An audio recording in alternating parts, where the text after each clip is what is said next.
You're listening to RPM, the podcast that explores the world of private markets. I'm your host, Michael Venn. For several years, we've seen promise in China healthcare. In 2017, we wrote a white paper making the case that healthcare would be the next sector to attract private equity capital in China.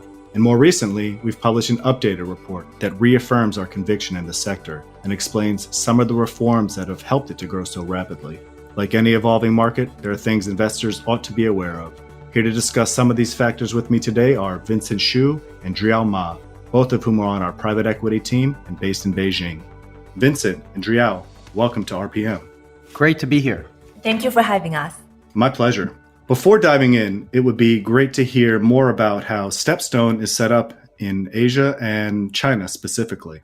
Sure, more than happy to.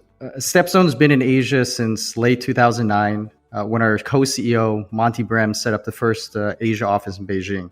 Even back then, I think Monty and the other partners were big believers in the potential of China's PE market. And fortunately for the team here and the firm, it's turned out to be the right call setting up the Asia headquarters in Beijing. Right now, we have close to 25 people across 5 offices in Asia, with the bulk of the team based in Beijing. An important thing to point out is that StepStone has been good about putting resources to where the firm believes the investment opportunities are for our clients. And in the case of Asia, it's been China. Having a large on-the-ground team in China has really helped us keep up with what is a very dynamic and fast-changing PE market. And as our research paper talks about, it's only since 2015 that the China healthcare PE market has taken off. And if you think of China's PE market as a whole, it's really only less than 20 years old.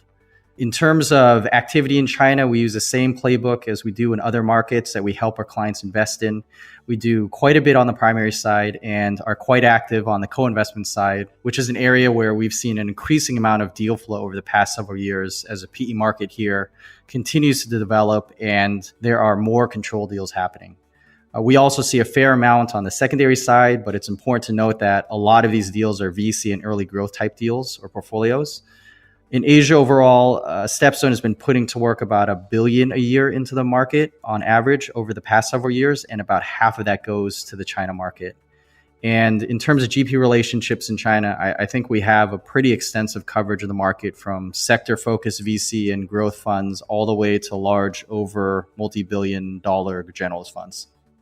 So it's really interesting to hear how active we are in China and what our approach has been to the market.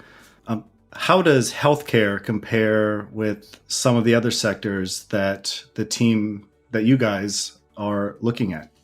Yeah, it's quite interesting how the healthcare PE market has developed here. In the early part of my career, starting in 2003, I focused on the China TMT sectors. And I think a good analogy for the healthcare sector in China is how the consumer internet industry developed here in the early 2000s. Similar to that industry, you have regulatory reforms that have really paved the way for the creation of domestic champions, although it's not to the extent of the consumer internet industry where regulations restricted foreign players.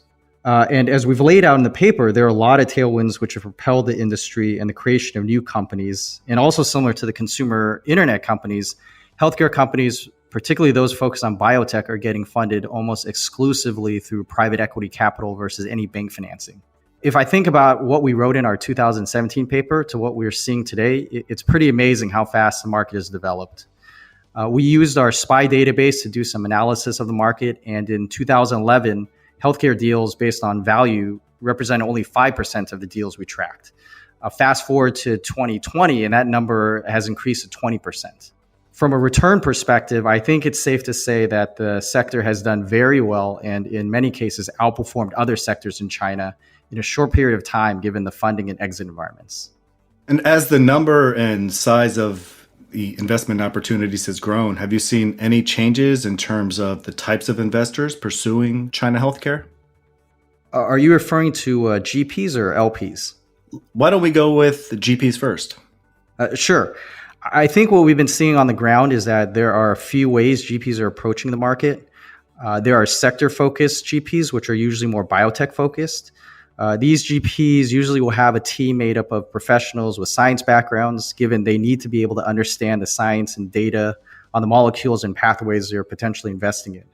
The same goes for GPs that also invest in medical devices, as they need to have professionals that understand the efficacy of the device and clinical trial data. And then there are more generalist funds, which tend to be on the larger end and now have healthcare as one of their sector focuses.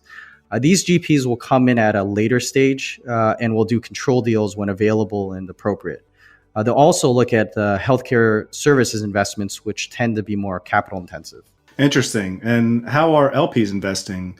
Is it traditional primary funds, or are there secondary and co-investment opportunities as well? For the most part, it's still through primary funds. Most LPs that have exposure to the larger generalist funds in China should be getting some exposure to the healthcare sector, as this sector has grown in terms of capital allocation for GPs. The GP landscape has developed to where there are a number of GPs, which some LPs may consider more VC-like, but there are also a growing number of funds which are 500 million to a billion or above that can be considered growth equity and even control in some cases. Similar to the growing number of primary fund GPs focused on the sector, we're also seeing a growing number of co-investment and secondary opportunities in the sector. Quite fascinating, Vincent. Zhiyao, my next question is for you. The Chinese government has made a concerted effort to modernize its healthcare system. Could you summarize some of the more important developments? Sure, happy to. There are important developments on both the supply and demand sides. On the supply side, the government is revising regulations to create an environment that's more conducive to innovation. The NMPA is required to significantly expedite its review process for clinical trials and drug approvals. It's now required to approve or deny clinical trial applications within 60 working days. In 2017, China joined the International Council for Harmonization. This made it possible for the NMPA to accept data from clinical trials outside of China. This came in handy for the COVID vaccines. Because of the effective containment of the virus, China did not have the required number of patients to enroll in clinical trials. ICH membership allowed Chinese vaccine developers to leverage data from overseas. The introduction of the MAH system allows biotech companies to outsource manufacturing to CMOs and CDMOs. Biotech firms no longer need to invest in costly manufacturing facilities and just focus on what they do best. So this trend towards specialization is also propelling drug development. On the demand side, China has sought to reform the insurance and payment systems as more innovative drugs come to market. For example, the CBIRC revised health insurance regulations and licensing rules to diversify private health insurance supply. And that's the China Banking and Insurance Regulatory Commission? Exactly, you're right. And then the National Reimbursement Drug List, the NRDL, which is a catalog of treatments that qualify for reimbursement under government-supported health insurance schemes, has included more innovative drugs in a timelier manner. I'd also highlight the recent public market reforms because they've really enhanced capital market access for innovative companies, especially biotech. In 2018, the Hong Kong Stock Exchange published new listing rules, which permit listing of biotech issuers that do not meet the main board's financial eligibility tests. In 2019, the Shanghai Stock Exchange launched the new Science and Technology Innovation Board. And this board adopts a registration-based system, which is similar to NASDAQ's. It allows pre-profit biotech companies to go public. We think this, in turn, has really catalyzed private equity investment in China healthcare. So I'm really glad you brought up stock markets. As you've probably seen, private market performance has been a hot topic as of late. Given how well healthcare stocks have performed, the S&P 500, for example, their healthcare stock sector index has risen almost 50% over the last 3 years and almost 60% over the past 12 months.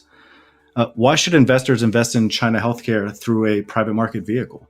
Well, the simple answer is investing earlier can get you better returns, as long as you choose the right targets. Historically in China, private equity has outperformed the public markets over the past 20 years. Some of the reasons for this outperformance has to do with the ability to identify and partner with solid management teams and influence the companies that the GPs are investing in. I think incubation is a good example.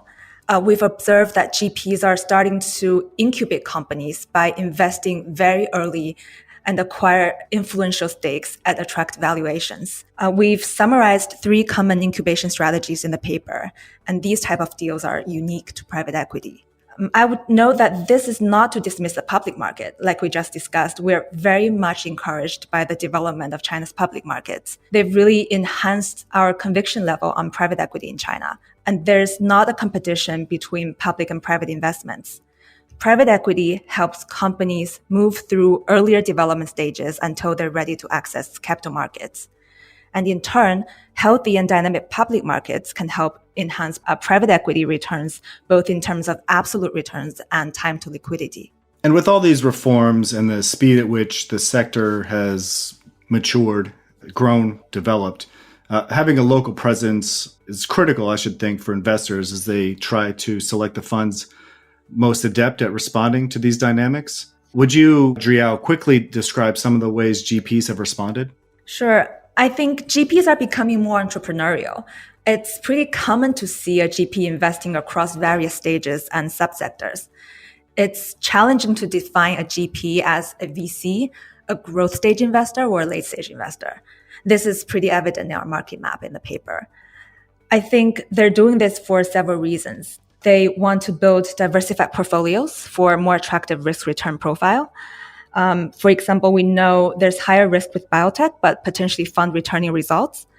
But with medtech and services deals, they are relatively de-risked from a scientific standpoint, but there's still complexities related to execution.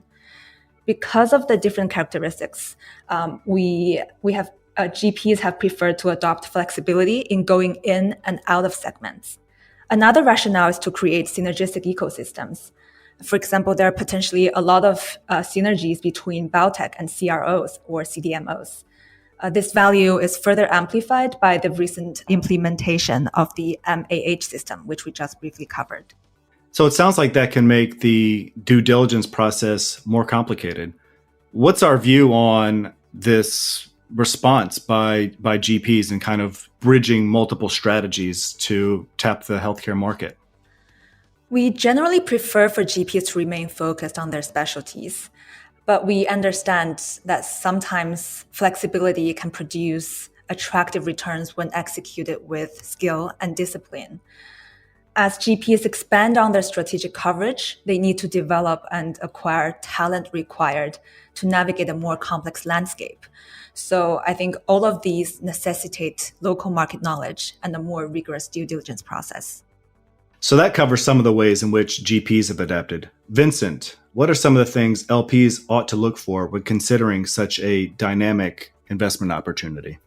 Yeah, I think, Zhiyao had talked about that briefly, but I think, when you're looking at the market, particularly for LPs, how they want to view it is, the first probably consideration is how they are thinking about their approach to the sector in terms of stage. So the healthcare GP landscape today is much more developed than it was in 2015, and we think it'll continue to grow and develop. As Zhiyao had mentioned, there are a number of flexible strategies, but there are still a number of GPs that if an LP wants to get more VC exposure, they can focus on GPs that are focused on pre-profit and even pre-revenue biotech companies. For LPs looking to get more growth equity exposure, there are a number of GPs coming in at later rounds in biotech companies and also looking to build out more diversified portfolios and investing in medical devices and healthcare services. And for LPs that want to get a more broad exposure, they can invest with some of the larger generalist funds, which have healthcare as one of their several sector focuses. The nice thing is that we feel the healthcare sector lends itself to being a fit for any LP that wants to get exposure, whether it's through VC growth and control opportunities. And then once an LP has figured out how they want to approach this sector, then it's time for manager selection to find the right GP fit. Things to focus on are portfolio construction of the GP, whether they're focused on more biotech, medical devices, healthcare services, or some ancillary subsector. Another focus should be on the background of the team. How many are from science backgrounds, academia, or industry, and their relevant work and investment experience. We also think LPs should spend a good amount of time looking at the prior investments done by a GP and trying to verify how the GP accessed those deals and what value they've added to those companies post-investments. Given there are a number of the same investments which show up in multiple GP track records, we think it's very important for LPs to verify this info through industry reference calls. And I think the last consideration I'll bring up is what type of relationship an LP wants to and can build with a GP. For LPs looking for co-investment deal flow, it's important to make sure there is potential co-investment deal flow and in what type of companies. For LPs that are looking to get more knowledge about the market in general, it's important to gauge how much information a GP is willing to provide their LPs and how available they are for update discussions. Vincent, Zhiyao, thank you so much for joining us. Be well, and I hope to speak with you again soon. Thank you. Thank you.